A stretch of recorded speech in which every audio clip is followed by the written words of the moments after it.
Santo do dia, 19 de novembro de 88. Santa Bibiana, rogai por nós. Há pouco, um dos vossos disse uma coisa que deve estar na alma de todos vós, porque está na alma de todo mundo enquanto vive.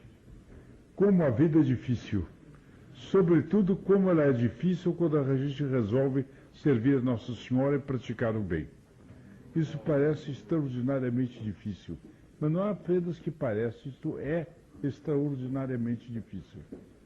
E nós nos encontramos diante do programa de vida que a Igreja Católica põe para cada um e comparamos esse programa de vida com o que o mundo moderno oferece.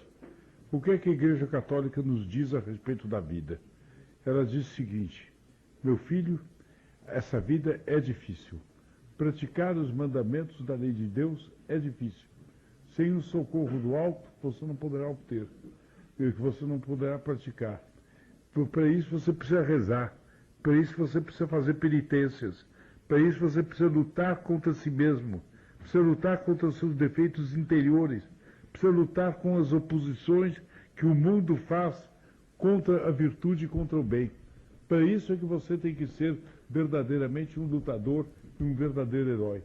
Mas lutar é difícil, ser herói é difícil, a vida católica é difícil. Mas como é que é difícil na vida católica? A vida católica é difícil como era difícil a vida de um cavaleiro da Idade Média. Ele me mostrou uma fotografia que ele tirou das muralhas de Ávila, a cidade da grande Santa Teresa de Jesus, muralhas de uma beleza admirável, que circundam toda a cidade de Ávila e que nós visitamos detalhadamente. Estivemos até no alto dessas muralhas e percorremos uma parte dessas muralhas de torre em torre, com uma saudade inesquecível, que eu me lembro dessa visita às muralhas heróicas da cidade de Alba. Dias antes, ou dias depois dessa visita a essas muralhas, do alto da qual os cavaleiros feudais desferiram lutas tremendas contra os invasores árabes e depois outros guerreiros, eventualmente, que andaram passando pela Espanha para conquistar a Península Ibérica. Dias antes ou dias depois disso, nós visitamos um edifício muito singular. Um edifício que recorda uma história de uma alma que eu li quando eu tinha mais ou menos 20 anos. Quando eu estava no meio das minhas dificuldades, depois de ter abandonado, de ter vencido algumas, na perspectiva de umas cordilheiras, sem nome para ter que vencer ainda. Era o convento onde Santa Teresa de Jesus se formou. Santa Teresa era nascida na cidade de Ávila e, relativamente cedo, ela entrou para a ordem carmelita, a quem pertencia esse convento, e ela começou a praticar as regras da ordem carmelita. E essa ordem carmelita é uma ordem que tem por finalidade conduzir as freiras a praticarem sacrifícios, e praticarem muitos sacrifícios, muitas orações. Elas são o que entre nós chama camaldulenses.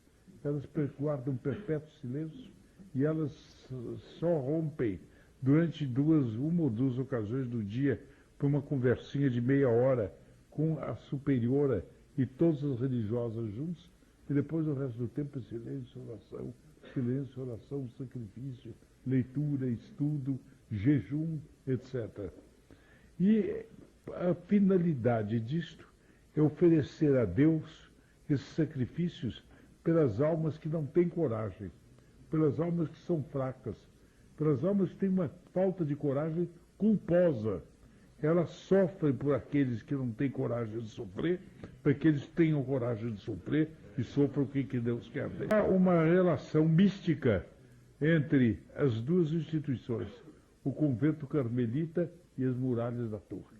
Nas muralhas da torre, os guerreiros batalhavam para defender a cidade, para defender o Santíssimo Sacramento, as igrejas, as relíquias, os conventos de que a Ávila estava cheia naqueles séculos de fé. Mas para que os cavaleiros tivessem coragem, era preciso uma coragem complementar. As freiras se sacrificavam para que eles tivessem coragem. Quando se via muito cavaleiro com uma espada rachar um maometano de meio a meio, era uma carmelita que tinha oferecido algum grande sacrifício. Esse sacrifício, Deus o recebia e ficava pertencendo ao tesouro dele. Enquanto a batalha durava, ele ficava vendo, Nossa Senhora ficava vendo, não só a batalha externamente, mas internamente nas almas o que se passava. Quando um cavaleiro ameaçava perder a coragem, Nossa Senhora se utilizava do sacrifício oferecido por alguma pobre freira velha, cansada, que ainda oferecia os últimos e preciosos sacrifícios de sua vida, freirazinha nova, que renunciava a todos os prazeres e que entrava no convento naquele momento e que oferecia suas primeiras penitências e seus primeiros jejuns nos desígnios que Nossa Senhora tivesse. Nossa Senhora tirava deste tesouro para aquela fortaleza. Mas, reversamente, o cavaleiro lutava e podia pensar, como está dura aquela luta, esta luta, mas eu ofereço a Nossa Senhora. Nossa Senhora utilizava a força do cavaleiro para dar força para a carmelita. Circuito de força em força que tornava fortes até os fracos. É assim que as carmelitas e os cavaleiros foram lutando, cada um no seu campo, foram fazendo seus próprios heroísmos. Os cavaleiros defendendo as muralhas externas de Ávila, elas defendendo as muralhas internas da própria alma. Por esta forma, foram ganhando as grandes batalhas. Fizeram com que a Espanha se limpasse do jugo maometano inteiro, expulsando Espanha e Portugal.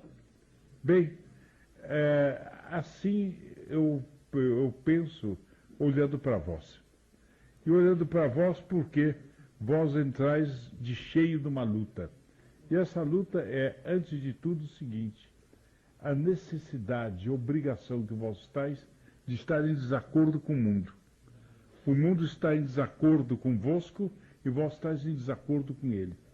Ele não vos vê com bons olhos.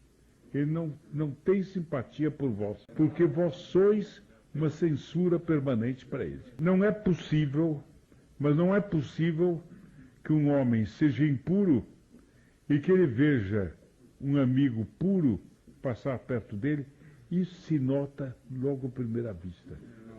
Mas o impuro nota mais a pureza do que o puro nota a impureza. É claro, um homem limpo pode passar perto de um sujo e não se preocupar nem prestar atenção. Mas um sujo, quando passa perto de um limpo, ele se sente como está limpo este. Quer dizer, que porcaria sou eu. Eu vou tratar de não me encostar nele, porque ele é uma censura permanente para mim.